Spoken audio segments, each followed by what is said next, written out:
Hi Gemini, welcome to Higher Source Tarot for a tarot reading for all Gemini, Sun, Moon, Rising, and Venus. Today we will have a general reading. Please keep in mind I'm reading the energy of the cards, but you all can exercise free will, so you can apply that information in any way that you choose.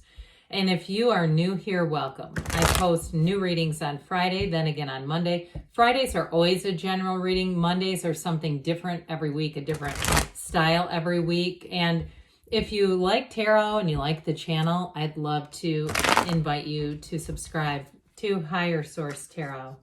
What advice do you have for Gemini? Sun, Moon, Rising, and Venus. What does Gemini need to know, please, for the best and highest good of all involved with Gemini? Messages for Gemini, please. All right, we will start here with the tarot, and then we'll have the angel answers.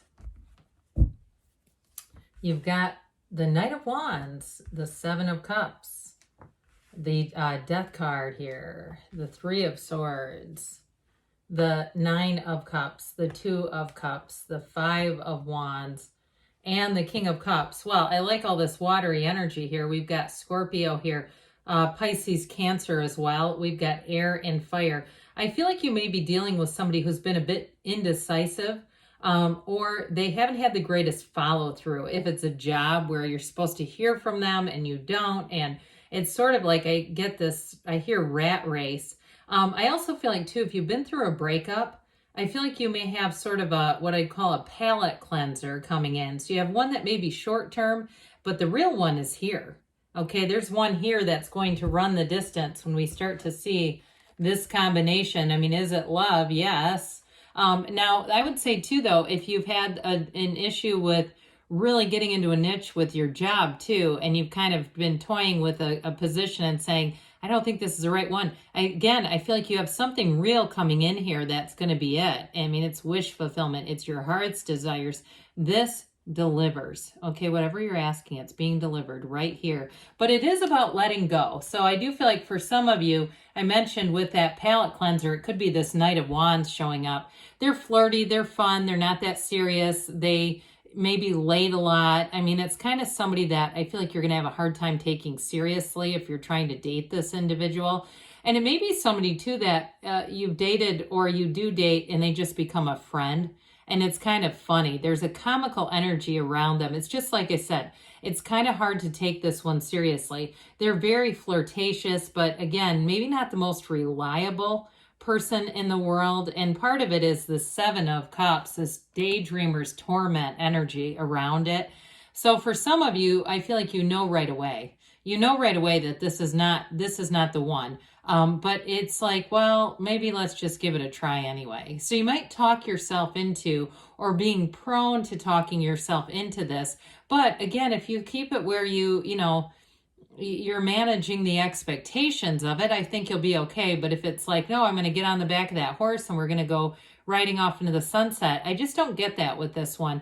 Now, if it was somebody you already dated and you had an ending and they keep bobbing up and down and they keep popping their little head back in, I do feel like they're trying to tell you to let go of it, especially with the Seven of Cups being here. That's like take off the rose-colored glasses. So there may be things about this person that you do love and like and enjoy, but I just feel like there's still heartache there. And I don't know, especially with being friends, if that's going to work right now. Those of you that are trying and saying, it just gets kind of muddy. I just keep seeing this muddy water and it just doesn't seem like the boundary is very clear. And what I get is that it's you that ends up getting hurt. So now I will say too, with the job, if it's been sort of a halfway offer, they haven't delivered on a lot of things that they've offered, and you're getting a little restless, irritable, and discontent with this, because this is also, too, the person who's always showing up late for meetings, and it's kind of annoying, because you're trying to work on things, you're trying to get things done, and it's like, well, here, I'll match your effort, if that's what you're going to do. And so I get kind of an Abby Lee Miller, you remember that from Dance Moms? And she would be, if you haven't watched it and you're like, why the hell are you talking about that? but she would not show up or show up late, and she was like the owner of the company. And anyway, it's kind of like that. But then when they do show up, everyone's like, oh, thank God they're here. Finally, we're just going to go with it. I just feel like that. I see a yo-yo, like that yo-yo effect is going to give you whiplash if you keep hanging on to this. So if it's a job too, and they're just not reliable, I see you as moving on. Now you're going to have opportunities too. But like we said with this, you may have more than one too, in terms of love interests along the way here. And I feel like too, for some, you're not quite clear what you're looking for. And that's part of the problem. Because when we do this, when we come at life like this, we're going to get a mix of stuff in return. This is take off the rose-colored glasses, yes, but it's also like telling us that you're manifesting. So we've got to get clear about what we want, or we'll keep manifesting all this different stuff and go, how does this crap keep showing up here? Well, it's coming from within. And so with this, we got to start to be clear and identify what is it that you're looking for, what qualities, if it's a job, what stuff is really driving you nuts in your current job. And I wouldn't dwell there. I wouldn't hang out there. But when you know what you don't want, you know what you do. And that's the benefit of contrast. So with this, again, it's a card of manifesting. So I do feel like you're going to be bringing something into your life. You're going to be creating a reality that's really going to be worth living. And so the death card comes in to say, let's let go of the old and let's bring in the new. This is a rebirth. And so you're back up in the saddle again. If you have, especially with that Three of Swords, you've been in some heartache. And like I said, people that have made promises did not keep them. And they might not have intended to do that, but that's just how they do things. And I do feel like they don't have much of a sense of remorse. I don't feel like they're that pathological as much as they're very disorganized. So they may not even pay attention, like they're kind of a space cadet. That's what I'm getting. And so I feel like as you move forward, part of the deal here, like we were just talking about, is you get clear. And the clearer your vision is, the more results you're going to achieve here. So you're moving forward. And then other good news about this, I mean, we love death in the tarot. It's like, oh, great, death is here. It's like almost as much as a funeral home loves death. This is like you walk over the mistakes of the past. You don't hang on to those, though. You don't see the, people clinging on to you. They're not grabbing the legs of the horse saying, wait, let me bring your mistakes with you. Come, let us saddle up with you. No, no, no. This is like you say, yeah, I can see what it was. I can see where I may have made a misstep. I'm just going to move forward with it. And ultimately, this is your ships coming in. Now, I do feel like if you've had a series of bad services, like you've been hiring people, if you're trying to write a book and you've written a book and you're trying to get editors and things off of Fiverr or Upwork or something like that, or it's some other area of your life that you've hired some services and they just weren't the right fit. I do feel like you're going to get the right fit. I know that's kind of mundane, but I just get that if it feels like, oh, damn it, I was putting money into this and this is not the right angle. I also feel like whoever you get is going to be able to pick the ball up where it is and run with it. So it doesn't feel like it really feels like a big waste of money, okay? So I don't feel like it's going to be somebody who comes in and goes, oh my God, this is a whole overhaul. It's like, well, if that's your estimate, then I need to get another estimate. So with the Three of Swords here, there is some heartache. And like I said, I feel like you were promised some things that were not delivered.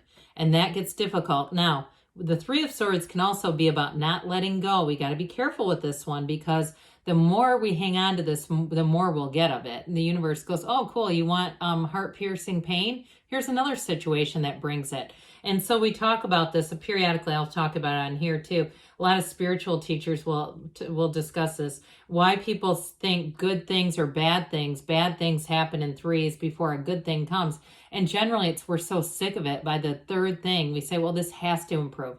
And our belief system supports that. We've got our subconscious saying, yep, you've had three. I've checked the last third one. Let's bring in a good one, because that's what our beliefs say will happen. So we have to restore this. We have to change this in some ways and not believe that we have to take three swords before we can have that rainbow, before we can have an upturn, because you've got it here several times. Now, with this Nine of Cups, it is wish fulfillment. You are sitting pretty.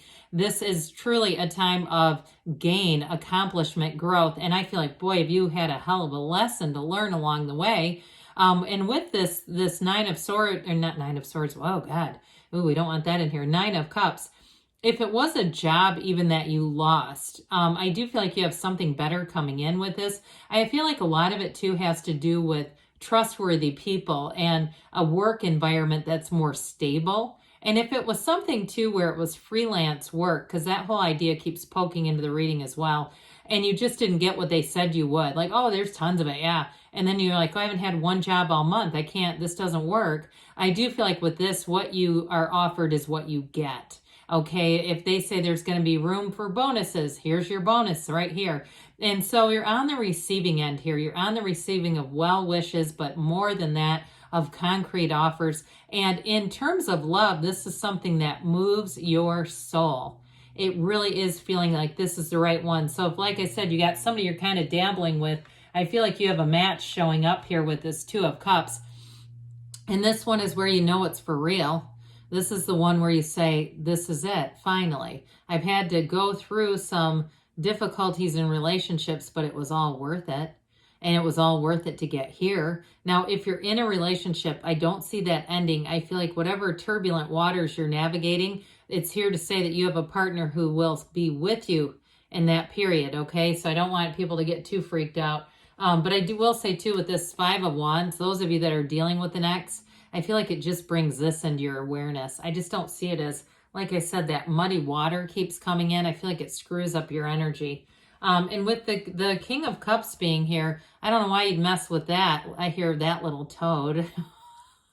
When you have a King of Cups right and within reach, I'd be going for this. So if you're having fun with somebody and you've set, you know, that Knight of Wands, you've said, hey, look, I don't know that this is really going to be much more than dating. Casually, you got this King of Cups, and that way you can kind of exit stage left real fast. So you're not in two feet and 1 foot in each world, I guess is what I'm trying to say there. Something about that really made me laugh. And I'm going to just quickly show you this because people wonder sometimes why these blue cards are so repetitive. Look at the size of this. Okay, there's just very few options here. And some readers will even combine these. That's not what the guidance says to do. But I don't care what somebody else wants to do. If that's what they do, let them do it, okay? This is how I do it, but you might get a little repetitive by the time you get to that blue or purple color. All right. What else does Gemini need to know, please? Advice for Gemini. Sometimes we'll get on a whole series of yeses with this, and I don't know. Ask your angels. You can ask them why it happens. Trust that the cards tell you what they want to tell you. And you've got big, happy changes. Now, this has been making an appearance after a hiatus, a long-term hiatus. I don't know why. In the near future, they say. And you've got choose a new direction. So when we have that, again, if you take into the advisement of the tarot, that can be your guide.